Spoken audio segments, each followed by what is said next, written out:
Fala, filhotes, vocês estão vivos? No vídeo de agora nós vamos falar um pouquinho dessa obra aqui, ó. Carl Rogers, da coleção Educadores do MEC, do Fred Zimring, da tradução e organização do Marcos Antônio Lorieri, da Fundação Joaquim Nabuco e da editora Massangana, com essa obra aqui, ó. Isso é um pouquinho do Carl Rogers, então. Um pouquinho deste autor.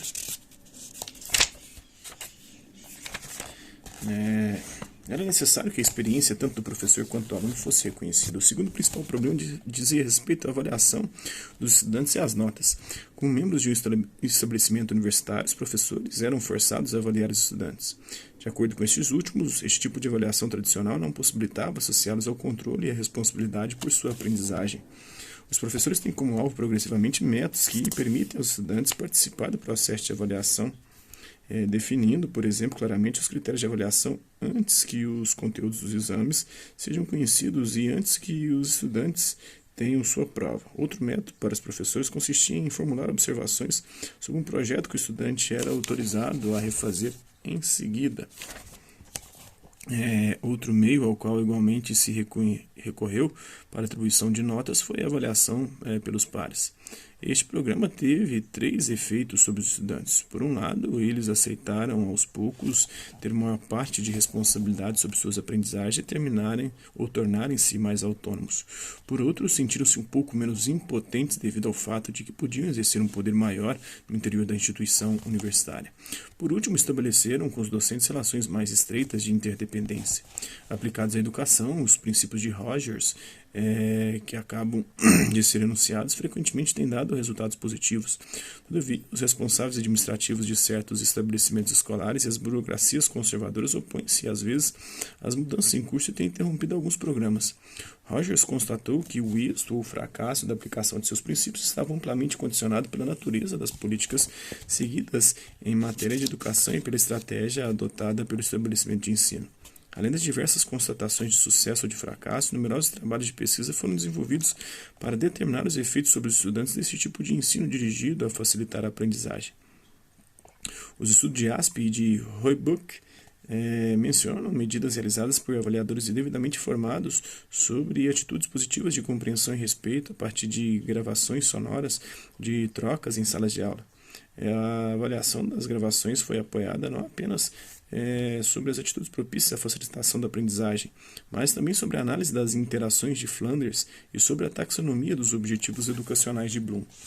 Aspe e Roebuck mencionam os seguintes resultados. No quadro de um estudo incendido sobre 600 professores, foram comparados 10.000 alunos desde o maternal até as séries terminais, que se beneficiaram de um alto nível de compreensão e de respeito por parte dos seus professores formados nesses métodos. Com um grupo controle de alunos cuja aprendizagem não fora facilitada no mesmo nível por seus professores, demonstrou-se que os alunos cuja aprendizagem tinha sido facilitada ao máximo. Primeiro, faltavam menos frequentemente à escola durante o ano. Segundo, melhoraram seus desempenhos nos testes de autodescrição, sinal de maior estima de si. Terceiro, obtiveram melhores resultados nas matérias escolares, especialmente em matemática e leitura. Quarto, tiveram menos problemas no âmbito disciplinar. Quinto, cometiam menos atos de vandalismo no ambiente escolar. Sexto, melhoraram seus scores nos testes de QI, nos scores K5. Sétimo, aumentaram seus scores nos testes de criatividade realizados entre setembro e maio. Oitavo, eram mais espontâneos e utilizavam formas de raciocínio mais complexas. Além disso, esses resultados positivos eram cumulativos. Os resultados dos alunos colocados sob a responsabilidade de professores eficazes nas suas funções melhoravam em função do número de anos consecutivos passados com esse tipo de professor, o que não ocorria com os outros alunos, segundo Rogers. As medições de Aspe e Roebuck foram aplicadas em leitura, matemática e inglês. Aspe e Roebuck formaram um certo número de professores que eles ajudaram a adquirir essas atitudes e compararam em seguida os resultados de seus alunos com os alunos dos professores que não tinham sido formados. O quadro ilustra os resultados de um desses estudos. Em suma, vimos que Rogers se interessava mais pelas motivações do estudante, pelo seu eu profundo, do que pela maneira que pudesse lhe ser conveniente lhe ministrar o ensino. Segundo ele, há no estudante uma capacidade inata de desenvolvimento, um processo de atualização da personalidade que, uma vez desencadeado, conduzirá a uma autoaprendizagem mais rápida, mais aprofundada, que é a aprendizagem tradicional e cujos efeitos serão mais duráveis. Então, tem um quadro 1 que diferenças médias entre os ganhos após os ajustes registrados pelos alunos de professores formados nestes métodos e por aqueles de professores não formados. Né? Tem o nível de estudo de classe, leitura, matemática e inglês, de 1 a 3, de 4 a 6, de 7 a 9, de 10 a 12. Né? Como foi o progresso desses alunos, sempre crescendo. Né? O quociente intelectual e o nível médio para um pré-teste foram considerados como covariáveis. E aí tem, né, as notas relativas ao quadro. Os processos de atualização da personalidade são deslanchados assim que o professor manifesta certa atitude. Em outros termos, esses processos ocorrem e a autoaprendizagem pode se iniciar tão logo o professor valorize e o estudante reage sem a menor reserva, com compreensão e respeito por seu universo interior, seus interesses e seus entusiasmos. A história dos programas de ensino aos quais se tentou aplicar estas concepções pedagógicas testemunha a dificuldade que experimentam os professores e os responsáveis administrativos por mudar de atitude, para partilhar seu poder e sua responsabilidade para confiar no desejo intrínseco de aprender de seus alunos.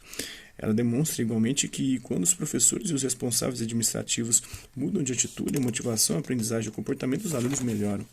Tem uns textos selecionados aqui, né? Esses textos foram retirados do livro Liberdade de Aprender em Nossa Década, do Carl Rogers, né? Tem a introdução aqui, textos extraídos da introdução do livro de Rogers. Nosso sistema educacional, acredito eu, está falhando em atender às necessidades reais de nossa sociedade. Já disse que nossas escolas, de modo geral, constituem a instituição mais tradicional, conservadora, rígida e burocrática de nossa época e a mais resistente à mudança. Sustento essa afirmação, mas ela não descreve toda a situação. Há novos desenvolvimentos, escolas alternativas, salas de aula abertas, oportunidades para um estudo independente e toda a sorte de aventurosos empreendimentos que estão sendo realizados por pais e mestres devotados. Um de meus propósitos com a publicação deste livro é incentivar essas novas tendências, essas novas esperanças do mundo educacional e indicar o caminho para outros progressos ainda. Outra intenção mais ampla de meu trabalho é o fato de desejar auxiliar o desenvolvimento de nosso mais precioso recurso natural, as mentes e os corações de nossas crianças e jovens. São a sua curiosidade, a sua avidez por aprender, a sua capacidade de efetuar escolhas difíceis e complexas que decidirão o futuro de nosso mundo. Precisamos do auxílio de todos os nossos jovens, a juventude desesperançada, alienada dos guetos, a juventude próspera e sem objetivo, as crianças sérias e ricas em ideias, toda a imensa massa de nossa gente jovem, se quisermos preservar este frágil planeta e construir um mundo futuro que seja digno das pessoas. O único modo de podermos garantir esse auxílio é ajudar a nossa juventude a aprender em amplitude e profundidade e, acima de tudo, a aprender a maneira de aprender. Nenhum livro ou pessoa isolada pode alcançar esse objetivo, mas podemos todos contribuir com a nossa parte. Este livro constitui a minha contribuição para tal fim.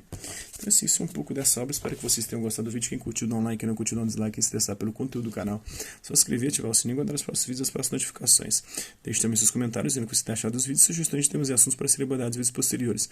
E colabore com o nosso canal, compartilhe os nossos vídeos e ajude-nos a chegar ao maior número de pessoas possíveis.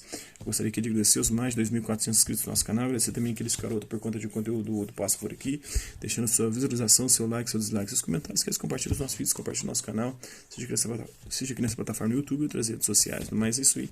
Hasta la vista, babies, e até a próxima.